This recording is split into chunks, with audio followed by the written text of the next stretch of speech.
Salut la Grizzly Family, j'espère que vous allez bien. Aujourd'hui, nouvel épisode avec une personne qui a impacté la vie de beaucoup de personnes. Et je suis sûr que vous l'avez peut-être déjà croisée, mais vous ne savez même pas qui elle est et qui elle représente. Je suis très heureux aujourd'hui de recevoir une actrice, une sportive, une amoureuse des animaux, des félins particulièrement, Anne Levallois. Bonjour, bonjour à tous. Ravi d'être avec toi. Ravi de te recevoir. Franchement, ça fait grave plaisir. De retour après une très longue trêve quoi, 2 semaines, 2 semaines, deux deux semaines, semaines, de petites semaines de vacances, de voyage. bien mérité. Ouais, ça fait du bien, ouais. Franchement, ça fait du bien. Même si c'était pas si reposant que ça, mais c'était quand même chouette. C'est belle T'as pu vacances. profiter, Ouais, t'as pu profiter. à Et fond. puis t'as esquivé l'épisode neige. Je suis partie. Si, j'ai vu la neige. Je suis Ah, partie. t'as Il vu? neigeait et je suis partie le lendemain de la neige. Ah bah, Donc j'ai quand même vu la neige, ouais. le bon côté de la neige, tu vois, en mode ah waouh, c'est beau, une neige, il y a de la neige partout, c'est magnifique. Mais on se casse parce qu'il fait froid quand même. Ouais, voilà. Parce qu'après, on a eu 2, 3 jours là, c'était ouf, Je c'était cardio. bah, de toute façon, C'était quand cardio. quand il neige en France, c'est la panique, hein. Ah ouais, tout Il y a s'arrête. 2 centimètres, c'est la fin du monde. Ah ouais, tout s'arrête. Bah, les Américains ou les Canadiens, ils se foutaient bien de notre gueule. Ah bah, il y a de quoi. Oh, regardez les Français, nanana, c'est ça. Mais bon, ça a été. Mais ce que je comprends pas, c'est que j'ai l'impression que ça arrive chaque année, donc on devrait être un peu plus, quand même, on devrait prévoir un peu plus, ça devient plus courant quand même. Ouais, mais je sais pas. Mais je crois Franchement, que non, ils sont pas compliqués. Chaque année, ils font: «Ah, ils n'ont pas compris. on va rigoler, on va voir ce que ça fait». Franchement, ouais. Bah, franchement, ouais. Et puis, prendre la voiture à ce moment-là, bon courage. Bon J'imagine. courage. Mais bon, c'est passé. Là, il fait bon. Ouais, ça Pas va, je suis contente. spécialement. Je suis arrivée, bah, hier, Mhm. je suis arrivée à l'aéroport et il était 11 heures. Je fais: «Oh, du ciel bleu, c'est Ah non, cool, non, là, en ce moment, il fait bon. Pourvu que ça dure, d'ailleurs. Pourvu que ça dure. pourvu». Mais bon. Bon, ma chère Anne, très heureux de te recevoir, vraiment. Là, on va parler un peu de toi, de ton parcours. Qu'est-ce qui t'a mené aujourd'hui à l'acting, le doublage notamment? Parce que tu fais beaucoup de choses. Tu as fait beaucoup de choses aussi. Je me suis un petit peu renseigné, mais tu me confirmeras ou pas. Donc, on va voir tout ça. Mais Ouais, avant, avec on va faire un petit flashback dans le temps. vas-y. Ta première quinzaine d'années, Ouais. la jeune Anne, comment est-ce qu'elle est? Est-ce qu'elle est active, plutôt timide, plutôt réservée, boule d'énergie? Ah, Dis-nous tout. et ben, un peu tout ça. Non, en vrai, je suis peut-être dans le privé, enfin dans le privé assez, énergique et assez, pleine de vie, mais en public, à l'école, tout ça, je suis quelqu'un de très, très réservé, très timide, qui est, beaucoup de manque de confiance en elle, je pense, vraiment, difficile pour moi de communiquer avec les gens, même pour prendre un rendez-vous, tu vois, chez le médecin ou chez le coiffeur. Pour moi, c'était la panique en mode: «Ah, faut que j'appelle, mon Dieu, au secours, maman, tu peux?» C'est ma Ouais. mère qui me prenait mes rendez-vous, tu vois, facile jusqu'à l'âge de 15 ans justement, c'était encore ton axe pour moi à ce niveau-là. Donc Ok. ouais, plutôt réservé, Ok. très réservé. D'accord. Et justement, quand tu as 15 ans, quel switch, enfin, qu'est-ce qui se passe pour que justement tu switches et tu dises, bon, allez, je peux commencer à prendre les rendez-vous, je peux commencer à. Et bah, ça a pas été du jour au lendemain, mais en fait, depuis que je suis petite, j'ai envie d'être comédienne, Ok. depuis toujours. Je sais même pas te dire d'où ça vient, peut-être du côté où ma grand-mère, elle a toujours été passionnée par la caméra, les choses comme ça et elle nous filmait tout le temps quand on était enfant, que les anciennes caméras, Ouais, Niber 8, tu bon, sais? ça, ouais. Merde, je me suis j'ai l'impression d'être vraiment vieille quand je dis ça. On va pas dévoiler son âge. Ah, du coup, voilà. Et elle nous filmait très régulièrement et moi, je jouais un peu la comédie déjà depuis petite. Je me prêtais au jeu de ça et je pense que, voilà, c'est comme ça que j'ai eu l'envie aussi d'être comédienne. Elle nous montre aussi beaucoup de films à la télé, de vieux films, de choses et je pense qu'elle m'a transmis un peu sa passion, là-dessus et après donc j'ai commencé à faire du théâtre. Je me suis inscrite à une école de théâtre depuis, assez petit. Je sais plus quel âge j'avais, 8 ans, Ok. 8 ans, j'ai commencé le théâtre. Ah, t'as commencé très jeune. Ouais, assez jeune, 7-8 ans, 10 ans, je sais plus, enfin vraiment assez jeune et voilà et puis ça a été le début de quasiment jamais, d'arrêt, au niveau de ça. Ah bah, c'est bien. Ouais, ça m'a aidé du coup à vraiment à prendre un peu confiance en moi, à m'aider à m'exprimer et puis, à être plus à l'aise avec les gens. Mais même si encore une fois, quand on est sur scène et quand on est dans la vie, «la vraie vie» entre guillemets, Ce sont deux choses différentes, ouais. Autre chose. Ok, ça marche. Et bah, c'est vraiment en extra que tu fais du théâtre. C'est pas que à l'école. Ouais, au début, oui, c'était vraiment, à côté, ouais, c'était un loisir. Mes parents ont toujours voulu qu'on fasse une activité un peu culturelle et une activité sportive. Ok. Donc j'ai toujours fait, une activité, culturelle et une sportive. Donc moi, j'avais décidé de faire du théâtre. J'avais commencé un peu la musique, mais c'était pas c'était pas très C'est pas d'autres trucs. c'était pas trop mon truc, voilà, j'ai pas le talent inné de musicienne et donc je faisais ça et puis je suis passée par beaucoup de sports. J'ai fait aussi beaucoup de sports différents. Hem, j'ai commencé par la danse comme beaucoup de petites filles, danse classique, et après je suis passée au judo. Bien. Donc tu dis, passe de la danse au judo. Qu'est-ce qui s'est passé? Bah, les rencontres, j'avais une copine qui faisait du judo et je me suis dit: «Oh ouais, Pourquoi pas? pourquoi pas?» Et ça aussi a peut-être m'aidé aussi au niveau de la timidité, même si, en combat, j'avais trop peur. J'ai détesté les combats, tu sais, on nous inscrivait à des répétitions, compétition. C'était ma panique, j'étais en mode: «Oh non, je peux pas y aller et tout». Ah, j'aimais pas du tout alors que maintenant j'ai plus l'impression avec le temps d'être devenue plus une guerrière et de dire: «Vas-y, on va au combat, il y a pas de souci». Ouais, c'est ça. Mais à l'époque, pour moi, c'était une cata, je détestais ça. Je déteste la compétition en tout genre, j'avais du mal avec la compétition. Ok, toi, c'était vraiment juste le plaisir de faire l'activité. Ouais, c'était plus ça, ouais, c'était plus pour le plaisir à la base et c'est venu un peu avec le temps donc ouais, j'ai fait du judo, j'ai fait de la natation synchronisée aussi. Je suis passée par vraiment mini-sport et jusqu'à faire aussi du tennis. Je crois que c'est le dernier sport que j'ai fait en club, c'est le tennis. Ok. Après du squash aussi un peu quand même. Voilà, pas mal de trucs. Du hand aussi, non? Ah ça plus à l'école, ouais, j'en ai fait un peu à l'école, j'aimais bien le hand à l'école. Mais j'en ai jamais fait en En club. club? Ouais, je me rends compte que j'ai fait surtout des sports, individuels, c'est fou. T'es peut-être plus à l'aise dans ce type de profil-là, dans ce Je sais type pas, de ouais, c'est les sports discipline. ouais, qui m'ont attirée à l'époque en tout cas. Parce que tu sais, des fois, quand on part sur des sports individuels, c'est que, enfin, je dis pas que c'est ton cas, mais beaucoup de personnes vont dire que je préfère faire quelque chose d'individuel. Si j'échoue, c'est de ma faute à moi. Alors que si on est en équipe, Ouais. je peux en vouloir aux autres. Ah moi Ou je j'aurais peux plus demander plus des autres par rapport bah, à l'objectif ou quoi, ok. ouais, c'est marrant parce que dans ma personnalité, me serais plus dit à l'inverse que j'aurais préféré un truc d'équipe, tu vois? Et c'est marrant que quand je réfléchis à ça, ça se reflète pas forcément dans mon parcours, tu vois? J'aurais plus à l'heure actuelle, je me dis: «Ah ouais, c'est sympa quand même d'être en groupe justement». Même tu l'émulation même de la victoire quand tu es un groupe, indérangeable et même la défaite au final, c'est vrai que tu dis ce que tu dis, tu peux le voir comme ça, te reprocher aux autres, mais ça peut être, aussi quelque chose de ouais, ça se décharge, un peu de toi justement, c'est une équipe. Donc je pense que c'est psychologiquement, c'est peut-être un peu plus «facile» entre guillemets. Ça, c'est sûr. Franchement, si un jour t'es pas dedans, t'es dans un jour sans, quelqu'un peut prendre le relais, franchement, c'est Ouais, cool, tu vois. ouais, Je viens du foot, je te mens pas que des fois, le jour où tu vois que t'es pas dedans, tu sais qu'il y a quelqu'un d'autre qui peut prendre le relais et c'est ça. ça décharge un peu, Ouais, ça va, c'est cool, tu vois. ouais. Et puis on aime bien jouer les premiers rôles dans le domaine Ouais, du c'est ballon. le problème parfois, surtout au foot, hein. Je peux pas critiquer, mais bon, Ouais, je te mens pas c'est que, le ouais, plus individuel des sports collectifs, non? ça l'est devenu. Avant, ça l'était pas, mais l'état d'esprit, enfin, de ces 15 dernières années, ça a changé totalement. Ça a vraiment changé. C'est dommage. Aujourd'hui, on joue au foot pour du business.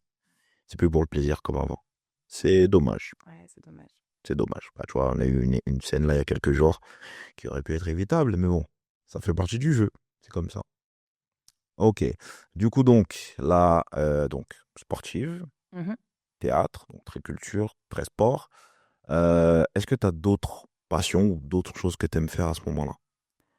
Non, on parle toujours de 0-15 ans là? Ouais, pourquoi non, on peut monter un petit peu quand on rentre dans l'adolescence. Je réfléchis, bah, j'aimais bien, sortir avec les copains comme beaucoup, tu vois? J'avais le côté, c'est venu, j'étais un peu, comme je t'ai dit, un peu réservée, un peu première de la classe, tu vois? À l'époque et au fur et à mesure des années, ça a commencé à switcher. Je sais plus à partir de quel âge on rentre au lycée, on a quel âge quand on rentre au lycée? Ah ouais, 15 ans, Je 14. crois que tu là le switch. Là, ça commence à switcher. Là, j'ai commencé à plus être trop la première de la classe et à être un petit peu plus, sortir, tu vois? Un peu, justement à je pense que mon passage du collège au lycée m'a fait dire où je pouvais sortir de pas mon personnage, mais un peu du côté timide et un peu passif et être un peu plus leader, tu vois. Et je pense que ça m'a beaucoup aidé. Mon passage au lycée m'a beaucoup aidé, m'a pas mal changé à ce niveau-là. Je pense que j'étais plus, je suis passée à un autre Un stade. autre stade. Ok. Et du coup, au lycée, tu te diriges vers quoi en termes d'orientation? Alors au lycée, j'avais très envie. En fait, à la base, j'avais même envie de faire un lycée professionnel théâtre. Ok. Et bon, j'ai mes parents qui ont toujours été derrière moi en me disant: «Ah, c'est pas, essaye d'abord de faire un vrai métier, c'est pas un vrai Ah, les métier». parents à l'ancienne. Ah, ils voulaient que je réussisse, machin. J'étais douée dans les études, donc tu vois, je pense qu'ils s'imaginaient une carrière, Oh, classique, comme eux, ils ont dû connaître, c'est ça. mais, mais malheureusement pour eux, non. Du coup, j'avais très envie de faire un lycée professionnel théâtre. Mon nom un peu dévié en me disant: «Bah ouais, mais là, tu verras plus tard, continue à faire du théâtre à côté». Donc j'ai fait une seconde classique. Mais il y avait une option quand même, option théâtre. Il y avait une Mhm. option cinéma audiovisuel, exactement. Ok.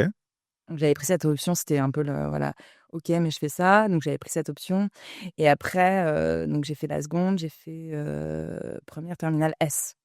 Ok. Après j'ai un peu dévié du côté artistique en me disant: «Ah bah, j'ai été un dévié en me disant: "Ah oui, S, maths, c'est vrai que au final je me débrouille", mais bon». Mais au même temps que je prenais cette direction, bizarrement mes notes elles chutaient et c'était, j'en ai plus, chié, au lycée au niveau, études en tout cas. Ok. C'était plus compliqué.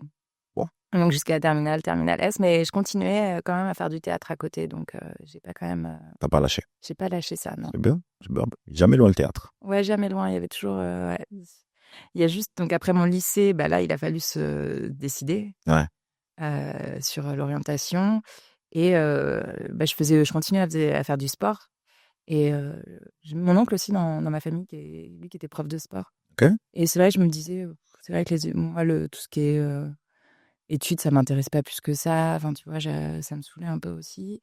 Je me dis: «Qu'est-ce que je pourrais faire qui» parce que mes parents ne voulaient toujours pas que enfin, c'est soi après, hein, j'avais pas encore, je pense, le caractère et la maturité pour m'émanciper de ça et me dire, «Rien à faire, j'ai décidé de faire du théâtre, je vais dans le théâtre à fond et je vais être professionnelle dans le théâtre» et j'ai lâché un peu le truc en disant: «OK, je continue à faire mes études». Donc j'ai dit: «Bah, voilà, ce qui m'intéresse en dehors du théâtre, c'est le sport. Mhm. Donc je vais tenter, je vais faire une licence, sport, STAPS».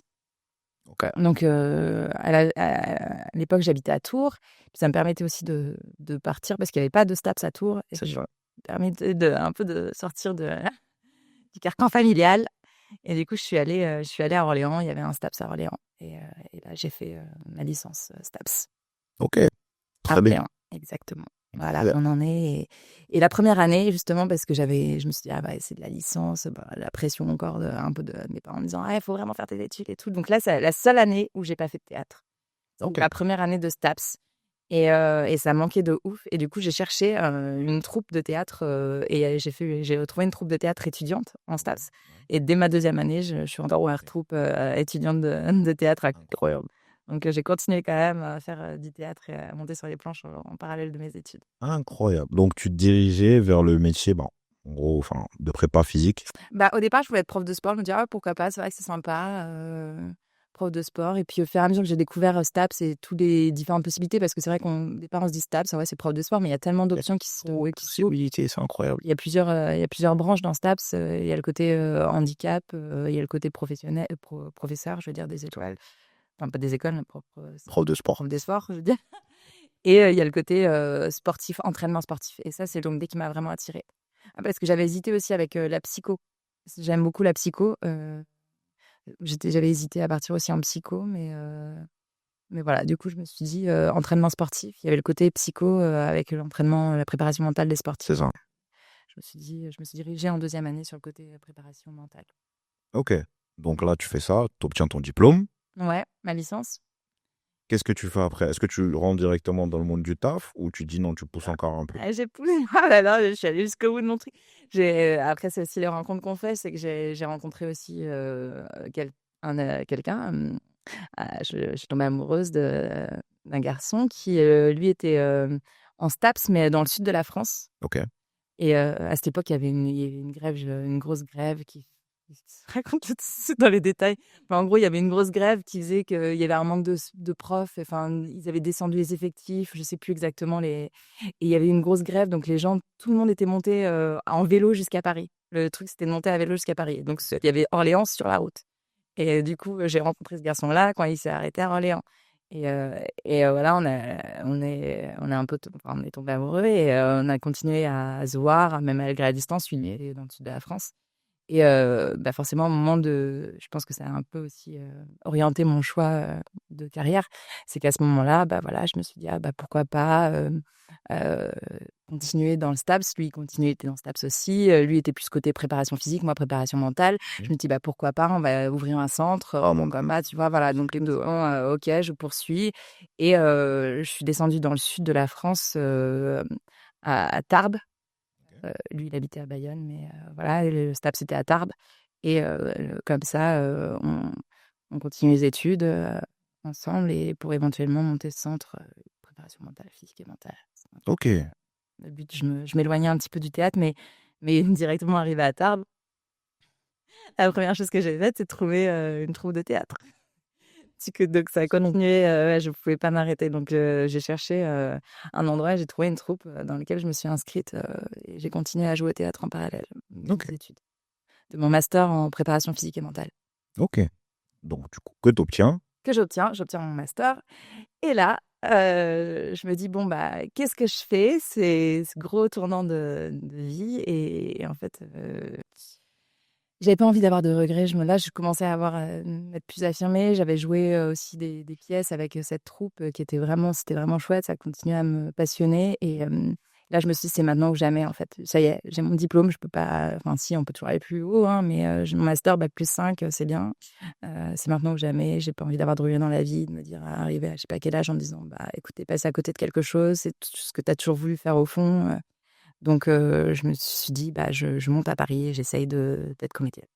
Ok. Voilà. Donc, je suis.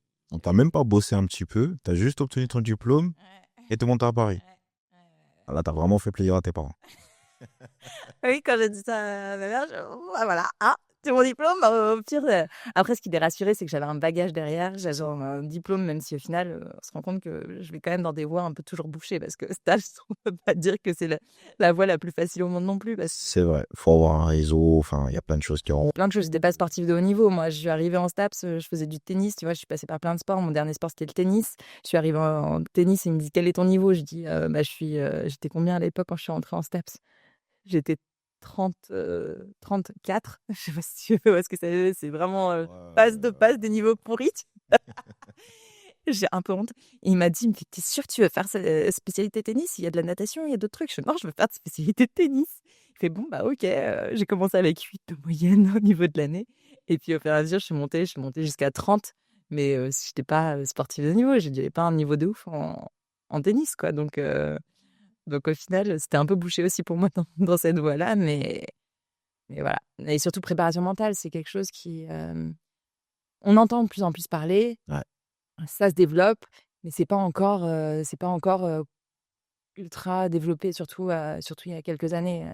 Bah, c'est pas comme, enfin, du moins en France, c'est pas comme les pays anglophones. Les pays anglophones, que ce soit en UK ou aux USA, c'est surdéveloppé. Les athlètes, ils travaillent réellement dessus. Ouais, bah oui. Quand tu vois des LeBron, par exemple, il a plus de 40 ans, mais qui continue à travailler sur ça, aussi bien dans sa tête que pour son corps, c'est ultra important. Mais oui, enfin, c'est la base et je pense qu'on ne réalise pas assez dans le sport. Petit à petit, ici Petit à petit à petit, ouais. petit. Ouais, ça a commencé et ça continue et je pense que ça se développe de plus en plus. Ouais. Surtout justement, je pense que c'est plus développé sur les sports individuels. On entend beaucoup parler dans le golf, tu vois, Clairement. c'est vraiment dans le tennis aussi, ça en a pas mal parlé. Mais après, dans les sports d'équipe, c'est peut-être plus dur à mettre en place, mais c'est aussi super important pour la cohésion, pour plein de choses. Bah, il en faut toujours un qui lance le truc, après les autres ils suivent. Et déjà là, ce qui est bien, c'est que maintenant, les footballeurs, par exemple, parlent beaucoup plus de dépression, même certains rugbyman aussi, pendant leur carrière. Donc, aujourd'hui, il y a des psychologues qui sont intégrés dans les staffs. Et ça commence à vraiment petit à petit, doucement mais sûrement. Mais c'est dommage d'en arriver au côté de dépression. Parce que, tu vois, le psychologue, ça a soigné, oui, justement, après presque. Enfin, Ce qui serait bien, c'est de le faire avant, C'est ça. pour justement ne pas avoir à soigner l'après. Bah, c'est ça. Et c'est ce qui est un peu oublié, même soit dans le sport ou même dans la vie quotidienne. On oublie parfois que c'est super important. C'est pas quand ça va mal qu'il faut réparer. C'est avant qu'il faut consolider. Totalement. Bah, moi, je vois une petite depuis 6 ans, 6, 7 ans maintenant. Et bah là, moi, j'ai un petit garçon. Et bah, quand il 5, 6 ans, il ira voir la psy de temps en temps, tu vois, histoire Ah, c'est super. que ça l'aide, qu'il soit pas voilà, à l'adolescence ou même en étant adulte, qu'il y ait des trucs. On va essayer de faire le travail en amont. Et d'ailleurs, ce qui était marrant, c'est que moi, ce qui m'a motivé à faire ça par rapport à mon fils, c'est Teddy Riner. Parce qu'un jour, ils ont fait un reportage sur lui.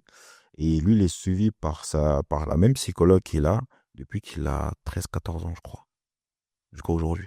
Ah, c'est ouf. Et quand j'ai vu ça, je me suis dit, c'est ça, ça impacte. Ça impacte. Non, mais c'est bien justement que des personnalités comme lui en parlent et que justement ça se développe et qu'on ne se dise pas, tu vois, à l'époque, enfin, je vois nos parents ou choses comme ça, quand on dit, ah, on va voir un psy, ah, t'as un problème, ça va pas, qu'est-ce qu'il y a, tu vois, c'est... Qui est fou, nanani. Bah là. Ah, mais voilà, non, mais Quand je l'ai dit à ma mère, elle m'a dit, mais ça va? T'as pété un plomb? tu vois, ouais, non, mais c'est encore trop ancré dans le côté folie ou... Ouais, clairement. et c'est pas encore assez développé, ouais. Clairement. Mais il n'y a pas longtemps, elle m'a dit, je, je réfléchis à aller voir une psychologue. J'ai dit, pardon? J'ai dit, ça va? T'as pété un plomb? Elle dit, ah. Elle dit, non, je réfléchis réellement à voir une psychologue. Je pense que ça t'a fait un peu. J'ai dit, d'accord.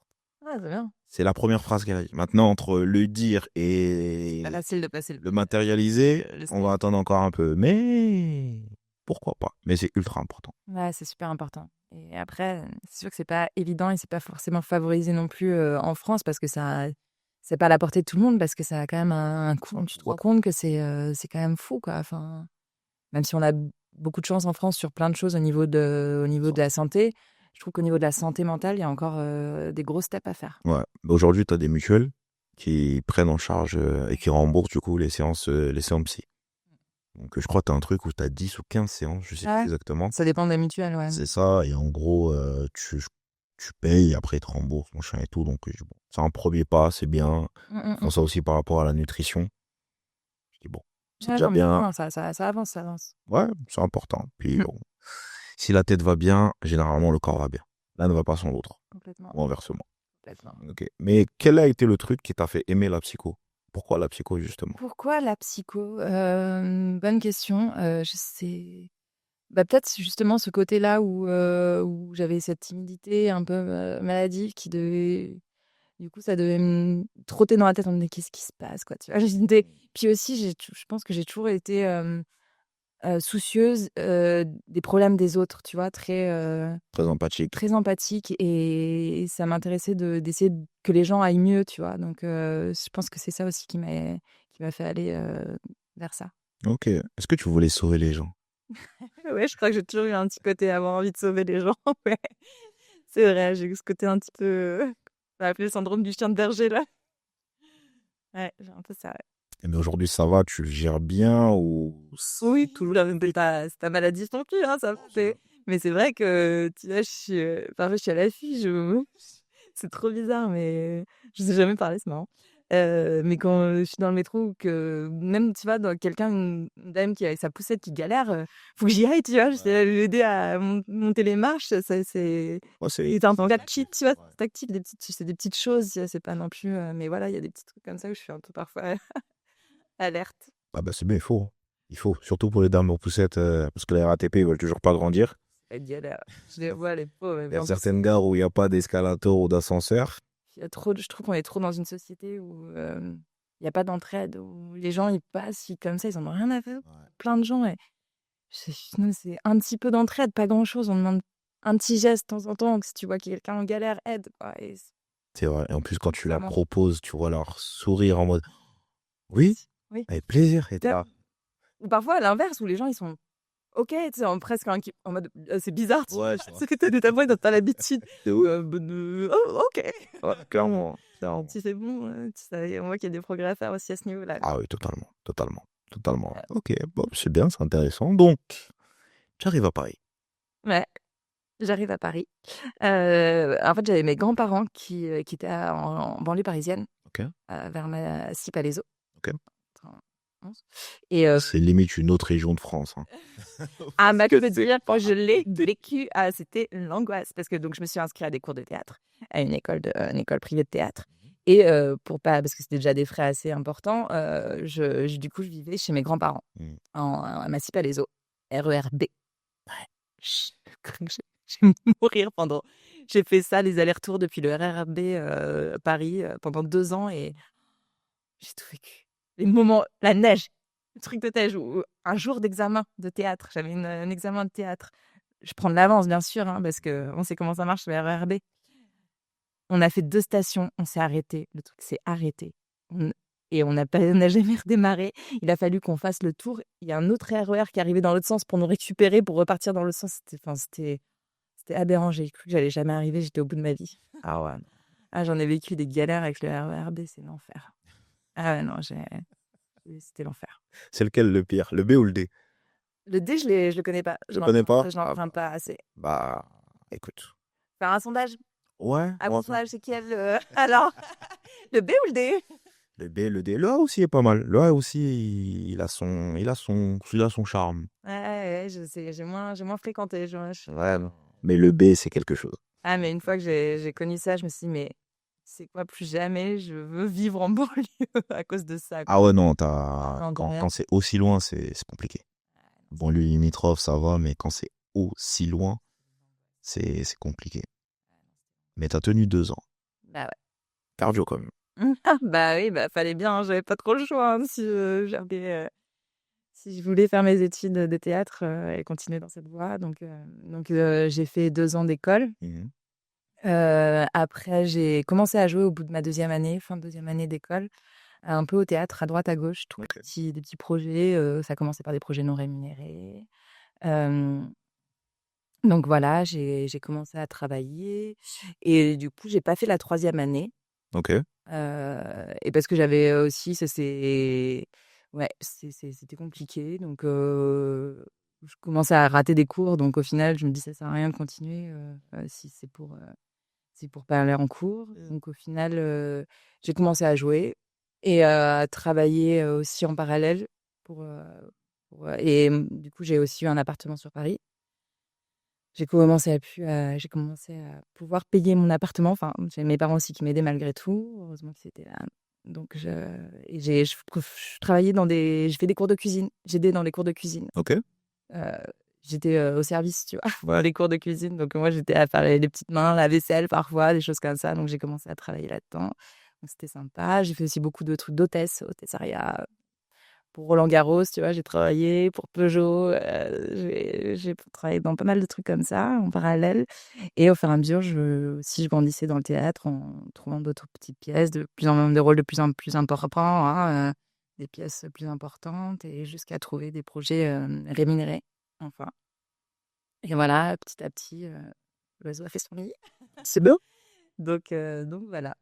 C'est bien. Ça t'a pris combien de temps pour arriver justement à des rôles importants et te dire, ok, bon, là, j'ai plus besoin je suis vraiment focus que théâtre. Ouais, je saurais pas dire combien d'années ça a pris. J'ai pas, mais pour avoir mon intermittence, parce que je pense qu'on peut dire qu'on est professionnel, enfin, qu'on commence à être professionnel quand on a son intermittence. Être intermittent du spectacle, ça nous aide énormément. Enfin, en tout cas, psychologiquement, à te dire, ça y est, je vis enfin de ma passion, de mon métier. Enfin, tu vois, le théâtre est vraiment mon métier. Grâce à ça, et ce système-là est vraiment assez. C'est une vraie aide. C'est une belle chose qu'on a quand même en France, le système de l'intermittence, on peut dire. J'espère qu'on va continuer à pouvoir le garder. C'est pas gagné, on se bat tous les jours encore pour ça. Manu aussi, tu nous écoutes. Donc voilà. Je sais pas. Au total, je sais pas dire. 5, 6 ans. Quand même, c'est long. Hein. Ouais, je sais pas. Et t'as Au pas eu, total, en comptant mes 2 premières années d'école, hein, je dirais. t'as pas eu des moments où justement t'étais en mode. Ouais, tellement de moments. Et encore des moments aujourd'hui où je suis en mode. Ouais. C'est ça le problème de ce métier, c'est qu'il y a toujours un moment où c'est dur. Ouais, t'en as marre. Je me souviens, c'est toujours un truc qui m'a marqué, que quand j'étais jeune, ma mère me dit, mais t'as pas le caractère pour faire ce métier de toute façon, parce que justement j'étais quelqu'un de trop réservé, trop timide, et elle avait peur sans doute que je m'épuise et que je m'accroche pas, tu vois. Ouais. Et au fur et à mesure, je m'impressionne encore d'être encore là. Tu te rends compte que la force de caractère, parfois, elle vient de plus. Ah, bien sûr. Quand on aime ce qu'on fait, généralement, même si c'est chiant, on va continuer. Ouais, c'est ça. Généralement, on va continuer.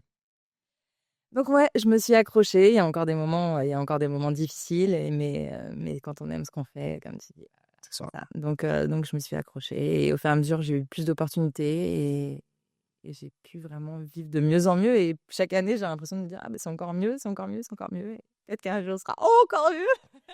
Tant mieux, c'est le but. Ouais. Franchement, l'idée, c'est de plus on grandit, et plus forcément on s'améliore. Donc, c'est le but. Ouais. Franchement, c'est totalement le but. Ok, ça marche. Et t'as un type de spécialité, on va dire, niveau théâtre, où tu peux jouer de tout. Bah, j'aimerais jouer de tout. J'aimerais. J'ai commencé, moi, à la base, enfin, tu vois, j'ai commencé plus dans des côtés, dans des classiques, des choses comme ça. Moi, je me voyais plus là-dedans ou des pièces contemporaines. Et en fait, je me suis retrouvée à faire de la comédie. J'avais répondu à une annonce sur Internet et j'ai commencé par la comédie. Et ça m'a plus lâchée, en fait. Je suis rentrée dans ce petit milieu-là, qui est la comédie. Et c'est et moi, je me suis amusée, hein, tu vois? J'aime ça. Je m'attendais pas à ça parce que je me voyais pas forcément, moi, mon côté comique, tu vois, à la base. Et ça s'est révélé au fur et à mesure. Et voilà, c'est chouette. Mais j'aimerais bien sortir un peu de ça. Et parfois, c'est difficile de sortir de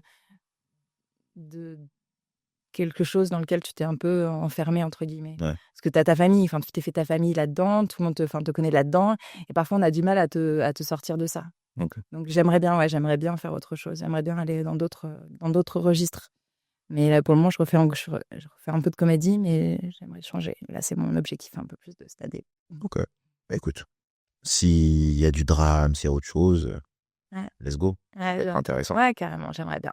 J'aimerais bien. Ça marche. Et puis après, il y a le doublage aussi. J'allais y venir. Ah, tu vois, J'allais y je sens, venir. je sens.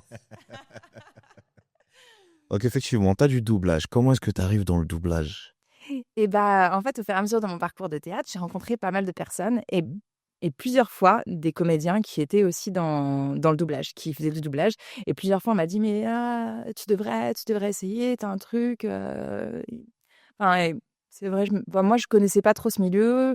J'ai assisté à une époque un peu à du doublage parce que j'avais un copain dans une troupe qui faisait ça. Donc, j'y suis allée plusieurs fois. Mais voilà, j'ai pas, vu que je jouais beaucoup au théâtre, j'ai pas approfondi, j'ai pas enfin, ça demande quand même de l'investissement d'aller dans le doublage. Ça se fait pas comme ça du jour au lendemain. Enfin, en tout cas pas pour moi, à la base. Donc voilà, j'ai mis ça un peu de côté, mais jusqu'à avoir une autre nouvelle pièce où, j'ai rencontré, Damien Boisseau, qui est la voix de Matt Damon, entre autres, Ok. enfin, il a tellement de voix que voilà, il est partout dans le doublage. C'est un très grand comédien de doublage.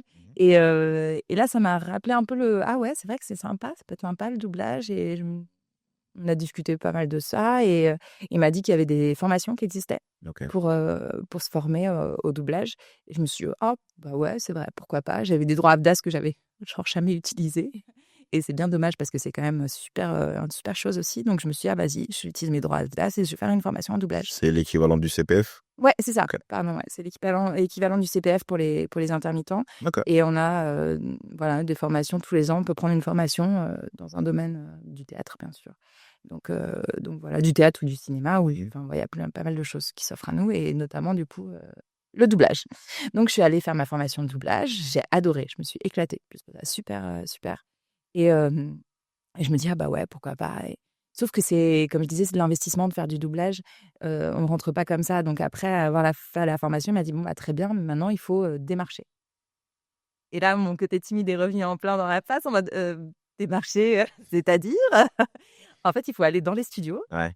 Et là, il y a les DA, les directeurs artistiques, c'est l'équivalent du metteur en scène au théâtre ou du réalisateur au cinéma, qui sont là, qui vont faire leur journée de travail. Et en gros, tu dois aller les voir et dire: «Bonjour, je me présente, je m'appelle Anne Levallois, voici mon CV, voilà, si vous voulez m'embaucher, voilà».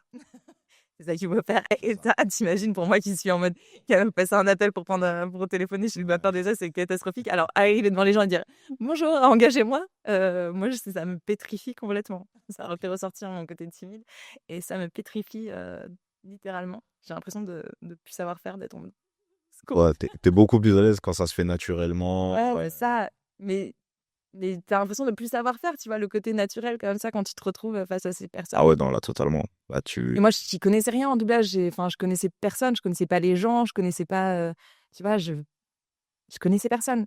Je débarquais et je suis en ah ouais, j'ai d'autres copains de promo qui ont fait ça. J'y suis allée au début un peu avec eux, mais et bon, fallait y aller presque, tu vois, c'est aller se lever à 7h, aller devant les studios à 9h, arriver au studio à 9h et attendre, pour essayer de croiser les gens, de repérer: «Attends, toi, t'es qui? Tu fais quoi?» Machin, leur donner ton CV et bah, fallait faire ça très régulièrement pour Ouais. continuer, pour essayer un jour d'avoir une personne qui se dit: «Oh bah, allez, pourquoi pas, je lui donne sa chance».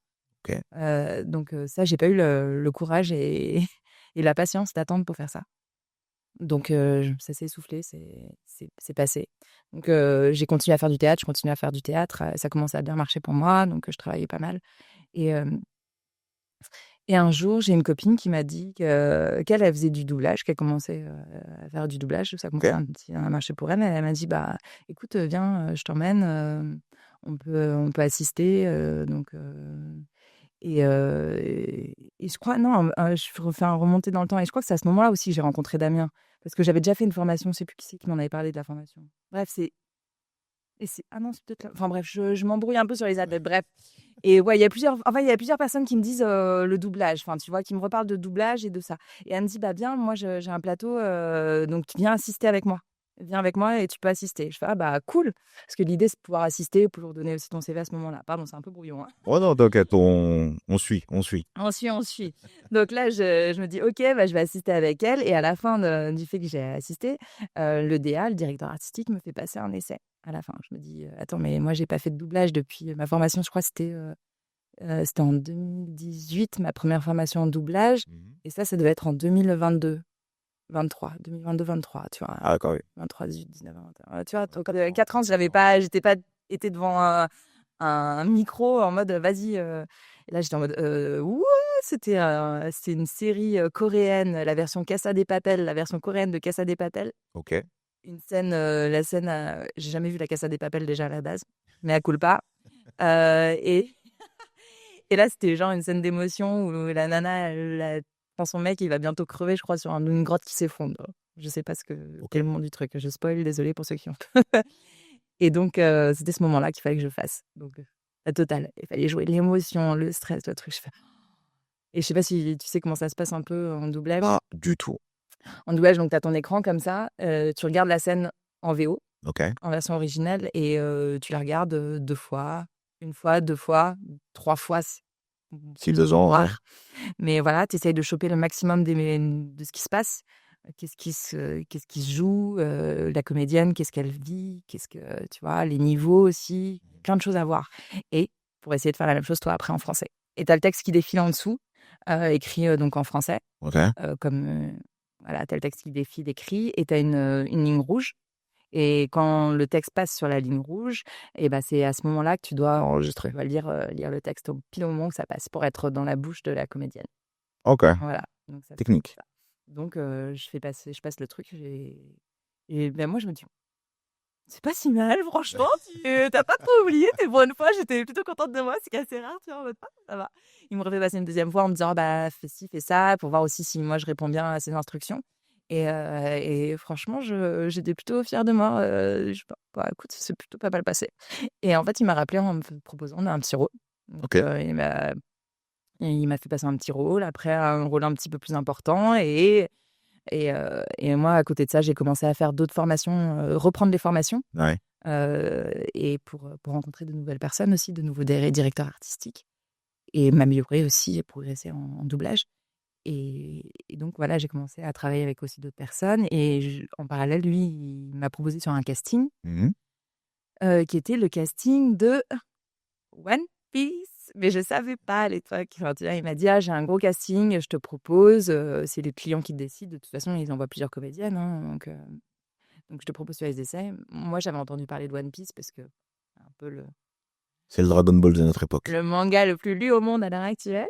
Voilà. Voilà, pour faire, un résumé bref et Et donc, mais je connaissais pas plus que ça, honnêtement. J'avais jamais lu, j'avais jamais regardé. Et du coup, je me suis intéressée, je me dis: «Ah bah, quand même, faut quand même que je» Du coup, j'ai commencé à regarder un peu les animés, l'animé, je me suis dit: «Ah ouais, putain, ça a l'air sympa ça, j'espère vraiment que je l'aurai», tu vois?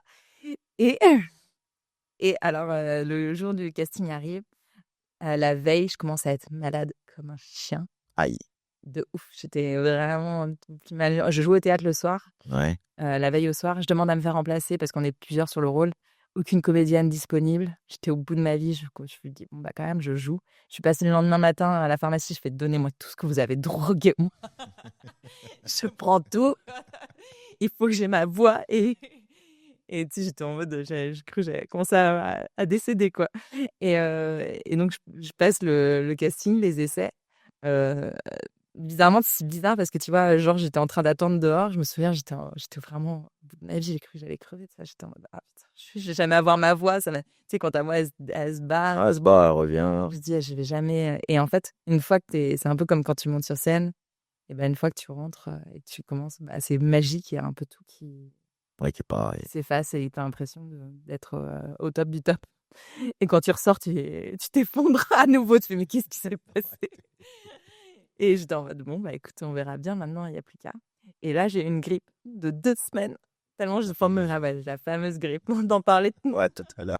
Et bah, c'est là, à ce moment-là qu'elle est arrivée. Ok. Et depuis, je me fais vacciner, je peux te le dire, parce que j'étais tellement au bout de ma vie, c'est chaud. C'est chaud. C'est chaud de ouf. Et donc voilà, et c'est moi qui l'ai eu. Donc j'étais, très contente de pouvoir faire le rôle donc de Nami Nami. dans One Piece. Effectivement. Ah ouais. C'est incroyable. Ouais, C'est incroyable. c'était incroyable. Dingue, dingue. Ah ouais. Non, mais c'est bien. Et puis, enfin, Nami colle bien aussi avec ta personnalité à toi, je trouve. Dans la vraie vie. Et c'est ce qu'on m'a dit, et c'est ce que j'ai remarqué au fur et à mesure. Je me suis dit: «Ah waouh, c'est vrai que parfois il y a des personnages dans lesquels c'est plus difficile que d'autres à rentrer dans les baskets», et elle, c'était plutôt facile de rentrer dans ses baskets parce que ça correspondait bien à mon énergie, à pas mal de choses. Ouais. Franchement, ouais. C'est donc incroyable. Puis moi, bah, je rencontre Anne à une soirée, à une avant-première du film bah, d'Héloïse Lebeau. Sabine Crossen. Exactement. J'avais juste le Sabine, mais pas le Crossel. Un film, franchement, bah, j'espère déjà qu'il sera sur grand écran. Très très bon film. Surtout la fin où tu dis, mais wow, wow, Ouais. ça va dans tous les sens, mais Nine. c'est pas pour rien. Et on me dit, ah, il y a la voix de Nami et tout, il y a la voix de Nami, il y a la voix de Nami. Il y a la voix de Nami. Ouais, la voix de Nami dans One Piece. Oh, faut que je la rencontre. Donc je la rencontre, et puis bon, ça marche bien et tout, mortel. Et puis bah, nous y voilà aujourd'hui. Donc bah, merci beaucoup. On attend la saison 2 là, le 10 mars. Moi, j'ai déjà pu. Je ne spoilerai pas, bien sûr, je ne peux rien dire, Non, on va attendre un peu, mais bon. mais ça va envoyer.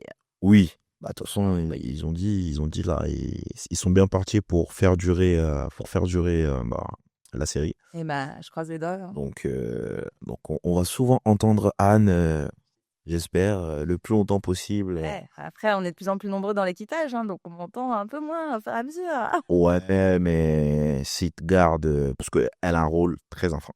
Dans l'anime, elle a un rôle très important. Tu sais que je regarde pas, et je veux pas voir, je veux pas savoir, parce que j'ai envie de découvrir au fur et à mesure, pour vivre l'expérience Ouais. avec elle en même temps, tu vois. J'ai pas envie de me projeter par rapport à ce qui va se passer, parce que elle le sait pas au moment où elle le vit, tu vois. C'est ça, c'est ça. Donc ouais, non, non, elle a un rôle très important, la navigatrice, mais pas que. Pas que. De toute façon, elle a créé un lien avec Luffy, et bah tu le vois Ouais, déjà dans. déjà avec l'épisode Arlong. Désolé si je spoil pour ceux qui l'ont vu, rattrapez-vous, allez sur Netflix. Mais non, c'est très très très fort. Et puis One Piece, c'est un manga enfin, qui est très humain. Oda est très fort pour retranscrire ce qui se passe dans la réalité enfin, dans son manga. Et les liens qui se créent. Et c'est que le début, hein. Parce qu'après, il y a Ouais. d'autres choses après, tu dis, waouh, c'est très fort. C'est très très fort. Ouais, non, il y a beaucoup d'émotions. Mais moi, la première saison, qu'est-ce que j'ai pleuré! Ah, Vraiment, ils ont accès à. Parce enfin, ils ont regroupé pas mal de choses. Mais vraiment, la première saison, comment ils ont amené la chose avec l'histoire de Nami, chapeau. Incroyable. c'est chouette. Incroyable. Mais du coup, comment tu l'as joué la fameuse scène Du couteau. C'est la dernière scène que j'enregistre parce que tu sais qu'on n'enregistre pas toujours dans l'ordre. Mhm. Et là, m'avait gardé cette scène-là pour la fin, vu que c'était une scène un peu plus compliquée. Et, moi, j'étais. Au fur et à mesure, on crée des liens avec l'équipe. En plus, on a enregistré beaucoup tous ensemble. Parce Mhm. que souvent, maintenant, depuis le Covid, ça se fait beaucoup. C'est qu'on appelle ça enregistrer en track, c'est-à-dire tu enregistres un par un, même si deux à te parler à l'écran. Mhm. Et ben, en fait, tu t'enregistres que ta partie. Tu réponds et l'autre, t'es dans le vent, tu Ouais. parles dans le vide, en fait. Et là, ce qu'il a voulu faire, le DA, c'est, vu qu'on était un équipage, c'est essayer de nous rassembler et d'enregistrer le maximum ensemble. Donc, on a pas mal enregistré ensemble. C'est bien ça. C'était vraiment chouette. Et du coup, j'ai on crée des liens, quoi. Genre. Et comme c'était mon premier vraiment gros projet, j'étais vraiment un peu triste à ce moment-là et de savoir que ça allait se terminer. Et je me suis servi de mon émotion personnelle pour m'aider à retranscrire un peu son émotion à elle aussi. Ok. Et puis aussi essayer de... Ouais, l'empathie, je pense que mon côté empathique m'aide aussi dans ce métier parce que moi, je regarde des scènes, moi, je suis à fond à chaque fois, je chiale, tu vois. Donc, forcément, c'est quelque chose que ça m'aide en tout cas dans ce métier, je pense. J'arrive mieux à retranscrire les choses. Bah, la scène, totalement très bien retranscrite, pardon. Et même, elle était touchante, elle était poignante de fou. Vraiment, je sais pas si tu as vu cette scène dans l'anime, parce que l'anime, elle est très poignante. Ouais, ouais. Et là, je dis, ah ouais, putain, c'est fort. C'est très, très fort ce que vous avez réussi à retranscrire. Donc, franchement, bravo à toi. Chapeau aussi, enfin, bravo. Déjà, c'est elle, hein, c'est la comédienne qui est très forte, qui aide aussi quand t'as des bons comédiens, ça aide encore plus C'est vrai. à se mettre un peu dans leur basket. C'est vrai. C'est vrai. Donc, vraiment, bon, on a hâte de voir la saison 2. Ouais, Quelques semaines, ça va passer vite. 10 mars. Ouais, ça va passer très, très vite. Très, très, très, très vite. Ok. Donc là, tu es pleinement implanté un peu partout, tu te développes, Ouais. professionnellement parlant, ça va. Moi, l'action que j'ai envie de te poser aujourd'hui, c'est personnellement parlant. Est-ce que Anne est heureuse? Je reviens d'un voyage en Inde, j'ai vu les tigres, c'était mon rêve de toujours. Je suis heureuse, forcément. Non, ça va. Franchement, je suis plutôt heureuse. Après, il y a toujours des choses, il y a toujours, il y a toujours un côté, je pense que c'est humain et de toujours vouloir plus, de toujours vouloir mieux, de toujours vouloir.